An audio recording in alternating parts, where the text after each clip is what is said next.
अस्सलाम वालेकुम। आज की वीडियो में हम देखेंगे किस तरह हमारा सॉफ्टवेयर डिपार्टमेंटल स्टोर के काम को बिजनेस को सपोर्ट करता है। किस तरह हम अपने हमारे सॉफ्टवेयर को यूज़ करते हुए अपना डिपार्टमेंटल स्टोर का बिजनेस मैनेज कर सकते हैं।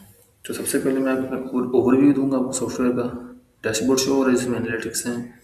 हेड सेट कर सकते हैं प्रोडक्ट्स में जाके। अकाउंटिंग में आप सेल परचेज का काम करेंगे।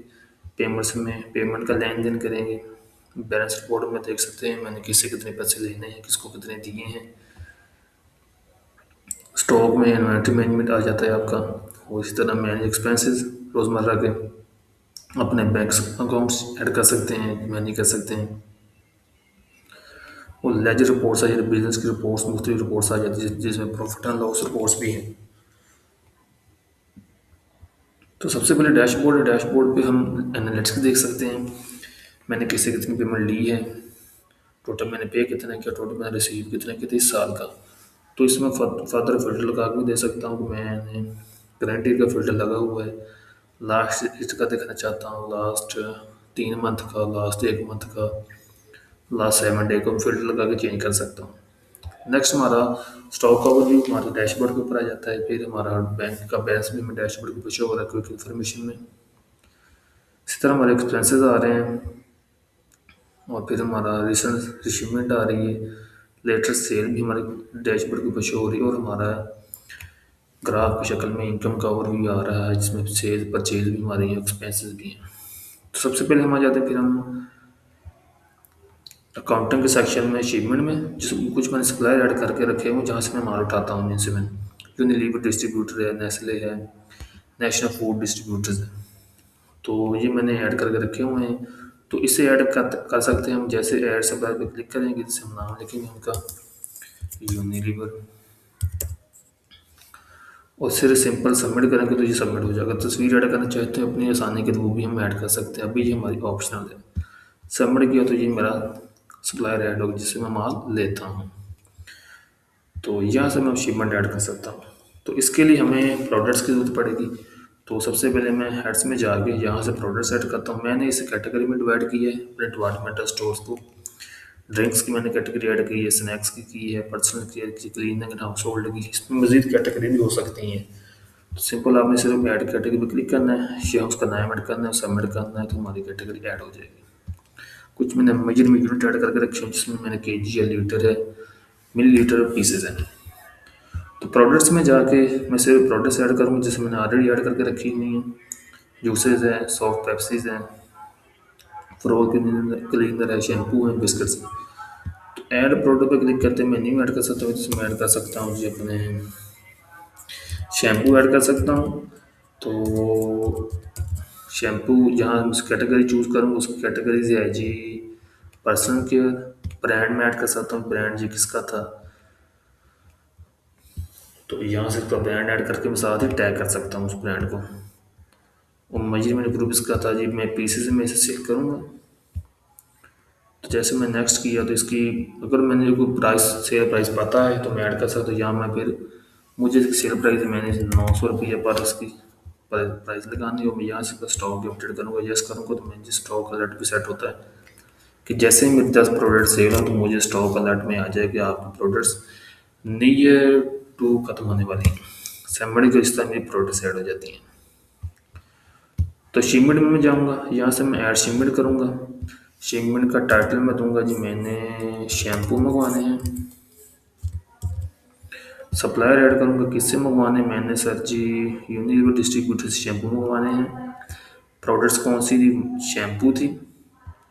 कितने पीस है, मैंने 100 पीस मंगवाना है मुझे। उसका 900 की उसने प्राइस बताया, इसे मैं चेंज कर सकता हूँ।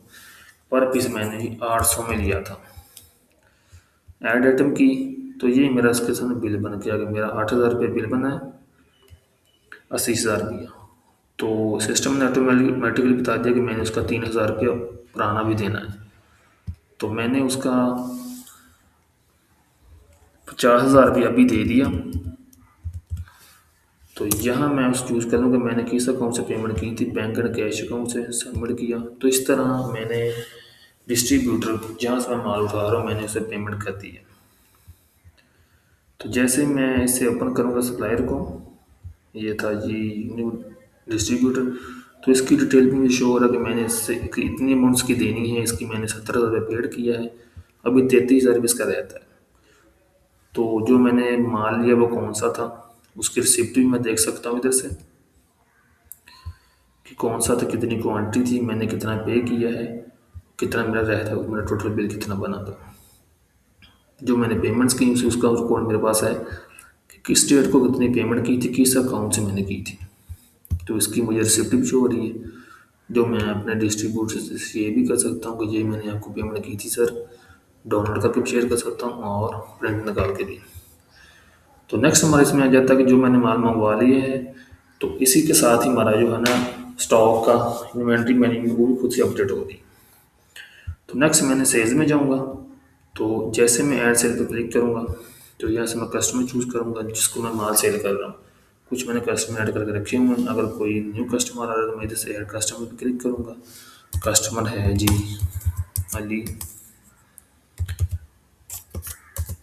असलम, उनका मैं नंबर लूँगा, फ़ोन नंबर, और जैसे सबमिट किया तो वो कस्टमर मेरे से 2 क्लिक के ऊपर ऐड हो गया। अली असलम मैंने चूज़ किया, ये मेरे से बिस्कस लेने आया था,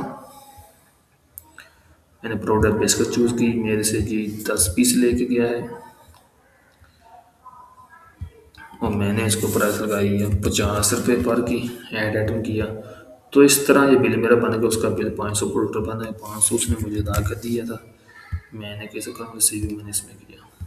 तो ये अकाउंट बैंक अकाउंट मैनेजमेंट भी आपके साथ साथ हो रही है। तो इसकी मैं रिसिप्ट भी देख सकता हूँ, अगर मैं होलसेल में माल सेल कर रहा हूँ तो मैं उससे भी मैंने कह सकता हूँ कि मैंने 10 कॉटन सेल किए हैं, जी मैंने 10,000 पीस सेल किया है। जैसे मैंने ओपन किया, यहाँ मेरा कॉन्टैक्ट नंबर आ रहा है, मेरा किस डेट को मैंने माल सेल किया था, किसको किया था और मेरा बिल क्या बना था, वो मैंने उसे रिसीव किया है या नहीं। जी मैं उसे डाउनलोड करके भी शेयर कर सकता हूँ और मैं प्रिंट निकाल के भी उससे शेयर कर सकता हूँ कि ये सर आपका ये बिल था। तो जैसे मैं कस्टमर ओपन करूँगा तो इसका मेरे पास खाता भी अलग से बनता जाएगा। 500 टोटल था, 500 उसने पे कर दिया, अब उसका कोई लेने वाला मेरे से उधार नहीं रहता। तो नेक्स्ट हमारा आ जाता है कि अगर कोई मेरे से माल उधार ले जाता है या किसी से मैंने माल उधार उठाया है तो वो हम पेमेंट्स में ऐड करेंगे। अगर वो पेमेंट बाद में कर रहा है तो सिंपल मैं कस्टमर जैसे चूज़ करूँगा इधर से तो मुझे वो बता देगा सर कि इरफान ने अभी आपका 10,000 रुपया देना है, सिस्टम ऑटोमेटिकली बताएगा कि 10,000 रुपया अभी इरफान ने आपका देना है।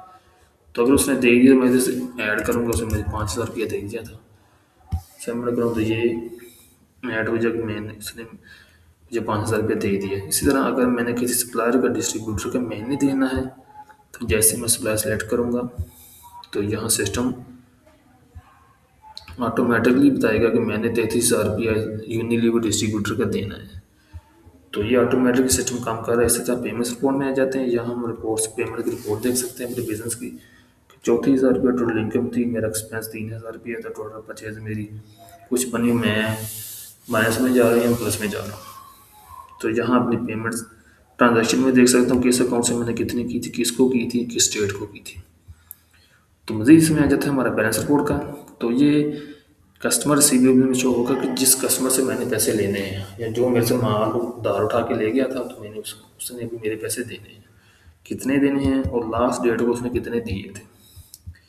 सप्लायर पेएबल में ये वो यूजर्स आएंगे, वो कस्टमर्स आएंगे, वो डिस्ट्रीब्यूटर्स आएंगे, सप्लायर आएंगे कि जिसके पैसे मैंने देने हैं। तो यहाँ टोटल शो हो रहा है कि 33,000 रुपया देना है मैंने यूनिलीवर का और 80,000 रुपया मैंने दे दिया था 7 तारीख को। तो इसी तरह बिजनेस फाइनेंशियल रिपोर्ट आ रही है जिसमें परचेज के प्रोस्पेक्टिव से सेल्स के प्रोस्पेक्टिव से पूरी रिपोर्ट शो हो रही है कि मेरा जी टोटल मैंने परचेज क्या किया था, कितने पैसों का किया था। इसी तरह सेलिंग का मेरा पूरा एक प्रॉपर चार्ट बन के आ रहा है। तो मुझे इसमें आ जाता है कि inventory management, stock in hand, मेरे पास कौन सी प्रोडक्ट्स हैं, मेरी जी 180 मेरे पास अवेलेबल थी, बिस्कट्स के कॉटन, इस तरह 10 सोल्ड हो गई, 290 मेरे पास अभी रहती हैं। इस तरह लेस स्टॉक में कौन सी प्रोडक्ट्स पर आउट ऑफ स्टॉक कौन सी हो चुकी हैं, तो सिस्टम ऑटोमेटिकली इसे मैनेज करेगा। जैसे आप सेल करते जाएंगे तो यहाँ इन्वेंट्री से वो प्रोडक्ट्स निकलती जाएगी, वो माइनस होती जाएंगी। तो नेक्स्ट हमारा आ जाएगा इसमें एक्सपेंसेस, जो मेरे रोज़मर्रा के शॉप के बिजनेस के एक्सपेंसेस होते हैं। तो हम इस कैटेगरी में डिवाइड कर लेते हैं, जैसे मैंने इस कैटेगरी में डिवाइड करके रखा हुआ है, सैलरी में, यूटिलिटीज़ में, इसकी मज़ीद कैटेगरी हम ऐड कर सकते हैं सिंपली से कि अपने इलेक्ट्रिसिटी के बिल में, इलेक्ट्रिसिटी का बिल जैसे मैं ऐड करूँगा तो इस तरह कैटेगरी ऐड हो जाएगी। मैं एक्सपेंसेस में जाके अपने एक्सपेंस ऐड कर सकता हूँ जी। सैलरी का मैंने एक्सपेंस ऑलरेडी ऐड करके रखा हुआ है, तो सिंपल मैं ऐड एक्सपेंस पे क्लिक करूँगा या उसका टाइटल दूंगा कि मैंने जी यू टी का बिल दिया था, मेरा बना है जी 10,000 रुपये मंथ का। किस डेट को मैंने पे किया, मैंने 7 को पे किया था। कैटेगरी मेरी में चला जाएगा यूटिलिटी में। किस अकाउंट से मैंने पे किया जी, मैंने इस अकाउंट से पे किया। जैसे मैंने सबमिट किया तो ये मेरे खाते में ऐड हो चुका है कि मैंने 13,000 रुपये में टोटल एक्सपेंस बना था, जिसमें 10,000 रुपये में टी का बना है। तो नेक्स्ट हमारा इसमें चाहता है कि मैंने बैंक अकाउंट्स, मैंने बैंक अकाउंट ऑलरेडी ऐड करके रखा हुआ है। आप सिंपल से ऐड अकाउंट पर क्लिक करेंगे, यहाँ से अकाउंट ऐड कर देंगे। इसकी हिस्ट्री मध्य से देख सकते हैं जाके कि मैंने किस बैंक अकाउंट से कितने ट्रांजेक्शन्स किए हैं, कितने पैसे पे किए हैं, कितनी रिकवरी की है और कौन कौन से एक्सपेंसेस मैंने किए हैं। तो यहाँ टोटल पर रिकॉर्ड देख सकते हैं। तो मुझे इसमें आ जाता है नेक्स्ट सेल रिपोर्ट का, लेजर रिपोर्ट का। तो यहाँ मैं लेजर की रिपोर्ट देख सकता हूँ अपने सेलर की। इसी तरह परचेज की रिपोर्ट, मेरा जी ओपनिंग बैलेंस क्या था, मेरा क्लोजिंग बैलेंस क्या था, कितने पैसे मेरे डेबिट हुए हैं, कितने क्रेडिट हुए हैं, मेरा अभी करंट स्टेटस क्या चल रहा है बिजनेस का। एक्सपेंसेस की रिपोर्ट देख सकता हूँ, बिजनेस के लिए बहुत इंपॉर्टेंट होती है। बिजनेस रिपोर्ट आ जाती है मेरी कि मैं टोटल जिसमें सेल परचेज एक्सपेंस दोनों तीनों चीज़ें मिला के हमारा डेबिट क्रेडिट अमाउंट कितनी हो रही है, किसका खाता क्या चल रहा है, किस डेट को पे किया था, कितना पे किया था। मैं अभी माइनस में जा रही हूँ, प्लस में जा रहा हूँ। टुडे रिपोर्ट आ जाती है। इसी तरह मेरी प्रॉफिट एंड लॉस रिपोर्ट आ जाती है। तो ये 5 से 6 रिपोर्ट्स हैं जो अपने बिजनेस को ग्रो करने के लिए बहुत ज़रूरी होती है। तो प्रॉफिट एंड लॉस रिपोर्ट में शो हो रहा है कि ओवरऑल सेल्स अमाउंट मैंने इतना 39,000 की थी। ओवरऑल परचेज मैंने कुछ 69,800 की 100 की हुई है। इसी तरह 30 का मेरा लिस्ट ऑफ एक्सपेंसेस किया, सैलरी किया, मेरा क्लोजिंग प्रॉफिट एंड लॉस का ये अमाउंट बन रही है। तो उम्मीद करता हूँ ये वीडियो आपके लिए बहुत हेल्पफुल रही होगी, जो खासकर है डिपार्टमेंटल स्टोर के लिए, डिस्ट्रीब्यूटर के लिए। तो इसमें हम होलसेल का काम भी मैंने कर सकते हैं, और अगर आप इसमें प्रोडक्ट्स ऐड करना चाहते हैं स्कैनिंग के थ्रू, तो वो भी इसमें प्रोडक्ट्स ऐड करते हुए आप स्कैन के थ्रू उसका बारकोड सेट करेंगे और भी इजीली आप प्रोडक्ट्स ऐड भी कर सकते हैं, सेल भी कर सकते हैं और परचेज भी स्कैनिंग के थ्रू ही कर सकते हैं। तो ये हमारा ऑनलाइन सॉफ्टवेयर है जो आप कहीं से भी एक्सेस कर सकते हैं दुनिया में, मोबाइल में, लैपटॉप में भी रन कर सकते हैं। तो बहुत बहुत शुक्रिया वीडियो वॉच करने का। अल्लाह हाफिज़।